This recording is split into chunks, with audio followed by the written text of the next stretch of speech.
দাদা, মুখ্যমন্ত্রী মমতা বন্দ্যোপাধ্যায়ের অভিযোগ যে কেউ কেউ তাকে নিশানা করে বলেন যে তিনি নাকি পশ্চিমবঙ্গকে পশ্চিম বাংলাদেশ বানিয়ে দিচ্ছেন, কিন্তু আজকে তিনি বলেছেন যে বিজেপি তো আমার দেশের বাঙালিদেরই দেশ ছাড়া করে বাংলাদেশে পাঠিয়ে দিচ্ছে, আমাকে বলে যে আমি নাকি পশ্চিম বাংলাদেশ বানাচ্ছি। দেখুন, মমতা বন্দ্যোপাধ্যায়কে বলুন না একটা তথ্য দিয়ে এটা প্রমাণ করতে যে গুজরাটে কতজন বাঙালি কাজের জন্য গেছে আর কতজনকে দেশ থেকে বাইরে বের করে দেওয়া হচ্ছে, এটা তথ্য তো বলতে হয়। মুখ্যমন্ত্রী কথা বলছেন, এটা মানায় যদি একজন মুখ্যমন্ত্রী কোন রকম তথ্য ছাড়া কথা বলছেন। দ্বিতীয় কথা, মাননীয় মুখ্যমন্ত্রী বাঙালি নিয়ে, বাংলা ভাষা নিয়ে এত বেশি তিনি কনসার্ন।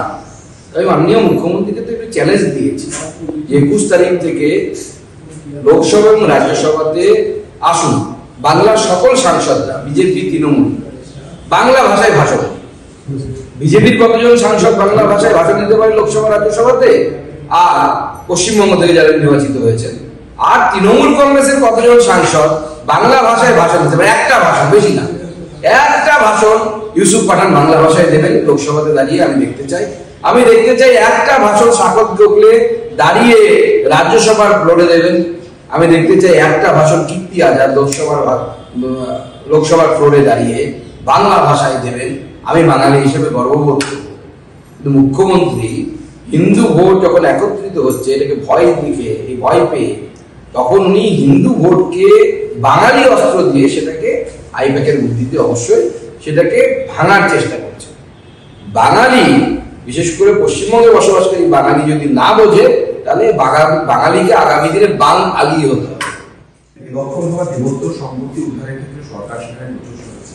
বাংলাতে এরকম প্রচুর দেবোত্তর সম্পত্তি রয়েছে যেগুলো সম্পূর্ণভাবে বেদখল হয়ে গেছে। আপনাদের এই ব্যাপারে কোনো বক্তব্য আছে? দেখুন, দেবোত্তর সম্পত্তি তো বাংলায় রক্ষা হবে না যতক্ষণ বিজেপি সরকার আসছে। কারণ মমতা বন্দ্যোপাধ্যায়ের দলবলই বেশিরভাগ জায়গায় দেবোত্তর সম্পত্তি দখল করে সেখানে ভোগ দখল করছে, ব্যবসা করছে সেখানে সেই দেবোত্তর সম্পত্তিকে দিয়ে। এবং দেবতা, মন্দির এসবের প্রতি এত অ্যালার্জি। একটা উদাহরণ দিয়ে আপনাদেরকে আমি বলছি, ভারতবর্ষের সরকার পঞ্চায়েতে আয়ুষ আরোগ্য মন্দির এই প্রকল্প চালু করেছিল। মমতা বন্দ্যোপাধ্যায় এবং তৃণমূল কংগ্রেস যারা জগন্নাথ মন্দিরের কথা বলেন, সোকল এই জন্য বলছি, কালচারাল সেন্টার বলা হয় না ওই স্ট্রাকচারটাকে, তারা বলেন মন্দির। শুধুমাত্র আয়ুষ আরোগ্য মন্দির শব্দটা আছে বলে এই প্রকল্প তৃণমূল কংগ্রেস রাজি হয়নি পশ্চিমবঙ্গে চালু করার, বলেছে মন্দির শব্দ রাখা যাবে না। ভারতবর্ষের অন্যান্য রাজ্যে দেখবেন আয়ুষ আরোগ্য মন্দির আছে, পশ্চিমবঙ্গে কোথাও আয়ুষ আরোগ্য মন্দির এই শব্দটা নেই।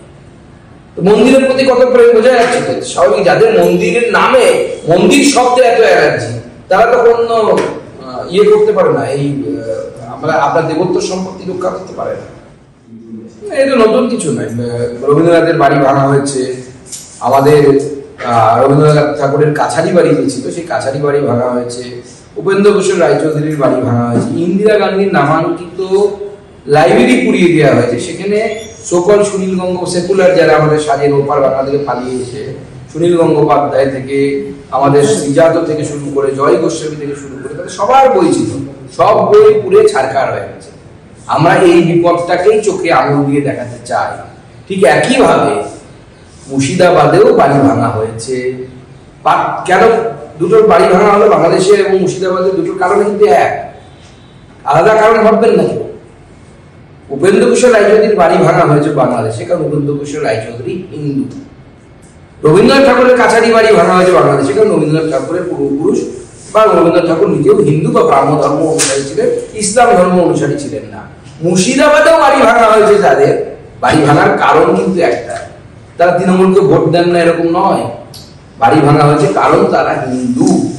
বাঙালি হিন্দু এই বিপদকে যদি না বুঝতে পারে, মমতা বন্দ্যোপাধ্যায় আগামী দিনে পশ্চিমবঙ্গকে বাংলাদেশ করে ছাড়বেন, তখন রবীন্দ্রনাথের বাড়ি ওপার বাংলায় না এপার বাংলায় জোড়াসাঁকোতেই ভাঙা হবে। নিয়োগ বিধি সেটা মেনেই পরীক্ষা হবে এবং সেখানে যারা চাকরি প্রার্থী আবেদন করেছিলেন তাদের আবেদন খারিজ করেছে। এবং যে বিতর্কিত যে মূল বিষয়টা, যে চাকরির অভিজ্ঞতা যাদের রয়েছে, অর্থাৎ যারা এতদিন চাকরি করেছে তাদের এক্সট্রা 10 নম্বর দেওয়া হচ্ছিল, তাদের এক্সট্রা 10 নম্বর দেওয়া হোক এই দাবি জানিয়ে মামলা করা হয়েছিল। প্রশ্ন তুলে সেই মামলা খারিজ করেছে। দেখুন, পুরো বিষয়টি এখন ঘেটে এক কথায় যদি বলি আমরা, এবং আমি অত্যন্ত ডাউটফুল যে সমস্ত শিক্ষক শিক্ষিকারা যোগ্য, সেই যোগ্য শিক্ষক শিক্ষিকাদের স্বার্থ কিভাবে রক্ষিত হবে এই বিষয়ে কিন্তু এখন পর্যন্ত রাজ্য সরকারের তরফ থেকে সেইভাবে কোনো নির্দিষ্ট আমি অন্ততপক্ষে দিশা দেখতে পাচ্ছি না, শিক্ষকরাও নিশ্চয়ই দেখতে পাচ্ছেন না। সেই জন্যই তারা নবান্ন অভিযানের মতো আন্দোলনের ডাক দিয়েছিলেন। আমাদের প্রশ্ন হচ্ছে যে কেন রাজ্য সরকার অযোগ্য শিক্ষক শিক্ষিকাদের সূচি বাইরে বের করছেন না? কারণ এই অযোগ্য শিক্ষক শিক্ষিকাদের সূচি যদি কোর্টের সামনে তুলে দেওয়া যায়, এখনো স্টিল নাও তুলে দেওয়ার কোনো ব্যবস্থা করা যায়, আমার মনে হয় তাহলে যোগ্য শিক্ষকদেরকে আর দ্বিতীয়বার এই পরীক্ষায় বসার যে হ্যাপা, সেই হ্যাপা সামলাতে হবে না। এবং বাস্তবিকতা বলে বা যে কোনো বাস্তব বোধ বলে যে একজন শিক্ষক যিনি 5 বছর বা 6 বছর আগে পরীক্ষা দিয়ে চাকরি পেয়েছেন, তাকে আবার পড়াশোনা করে চাকরি পাওয়া সম্ভব নয়, খুব কঠিন। কারণ দুটো একদম আলাদা। স্কুলে আপনি যা পড়ান আর এসএসসিতে যা আসে, এসএসসিতে আপনার সাবজেক্ট নিয়ে কোশ্চেন আসে, আর স্কুলে সেটা গ্র্যাজুয়েশন লেভেলের হয় বা মাস্টার ডিগ্রি লেভেলের হয়, আর স্কুলে আপনি পড়াচ্ছেন হচ্ছে ক্লাস 12 লেভেলে হাইয়েস্ট।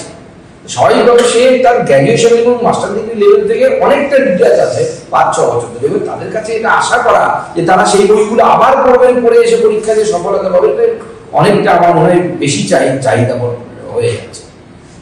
আমাদের ভিডিও ভালো লাগলে লাইক এবং শেয়ার করুন। কমেন্ট সেকশনে গিয়ে জানান আপনাদের মতামত। আরও ভিডিও পেতে আমাদের চ্যানেল সাবস্ক্রাইব করুন এবং প্রতি মুহূর্তে খবরের আপডেট পেতে প্রেস করুন বেল আইকন।